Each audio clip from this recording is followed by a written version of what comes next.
साथ में एक बहुत ही छोटा सा सरल प्रयोग हमारे घरों में होता है। दोस्तों नमस्कार, आज मैं इस वीडियो के माध्यम से आपके सामने एक बड़ा ही छोटे से रोग का कुछ डिस्कशन करूंगा।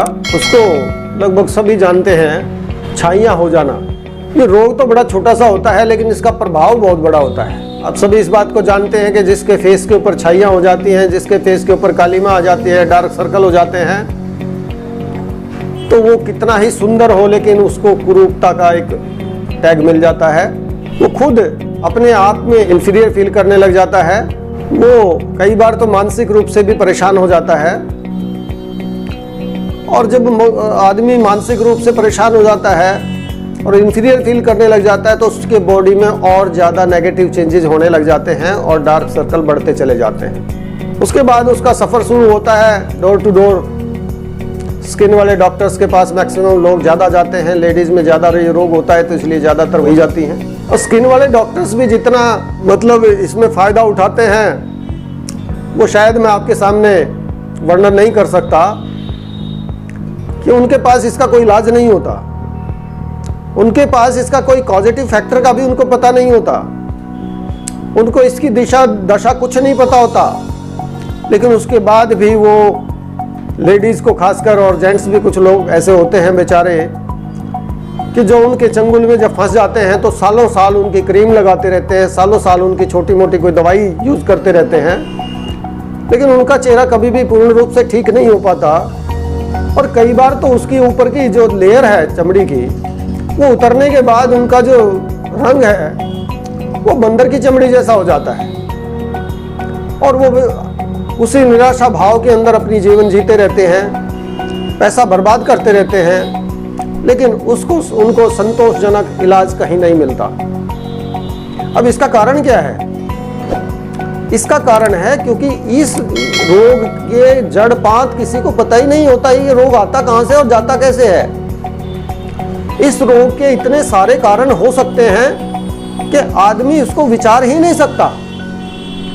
मुख्यतया जो आयुर्वेद के अंदर इस रोग का एक, मैं अपने अनुभव के आधार पर, अपने ज्ञान के आधार पर अगर मैं आप लोगों को बताऊं तो कालीमा जहाँ पे आती है, कालापन जहाँ पे आता है, तो वो लक्षण होता है वायु और पित्त का। जहाँ वायु और पित्त मिल जाते हैं वो हमारे ब्लड सर्कुलेशन को कम कर देते हैं और जिसकी वजह से जो हमारी स्किन की जो लेयर्स हैं, वो ऊपर वाली जो लेयर होती है उसके सेल्स पूर्ण रूप से जितने उनमें ग्लो आनी चाहिए, जितने उनमें तेज रहना चाहिए वो नहीं रहता है और उस वजह से वो डार्क हो जाती हैं। और उनके जब ज़्यादा एरिया में वो हो जाते हैं तो हमारे को छाई का प्रभाव दिखने लग जाता है। तो मुख्यतः कारण तो ये होता है।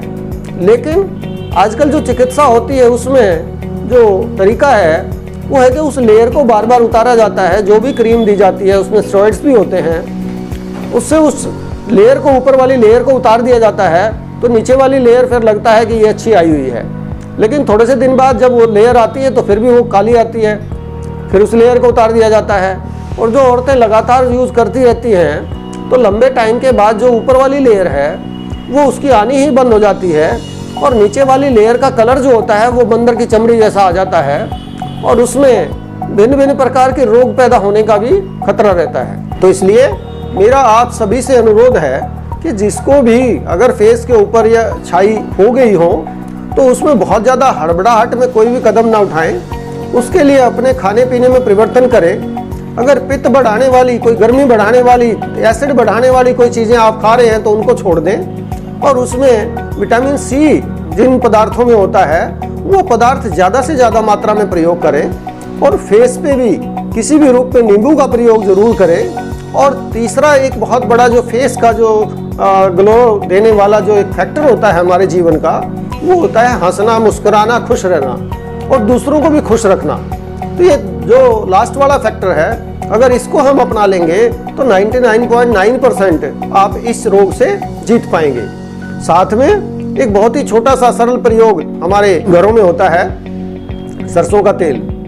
सरसों के तेल के अंदर अगर हम नींबू का रस मिला के और उसका मसाज बहुत अच्छे तरीके से करें और थोड़ी सी देर धूप में रहें तो आप देखेंगे कि एक बार तो बेशक सारा फेस हल्का सा डार्क हो जाए, लेकिन बाद में वो लाइट हो जाएगा और हमेशा के लिए काली माँ चली जाएगी। धन्यवाद।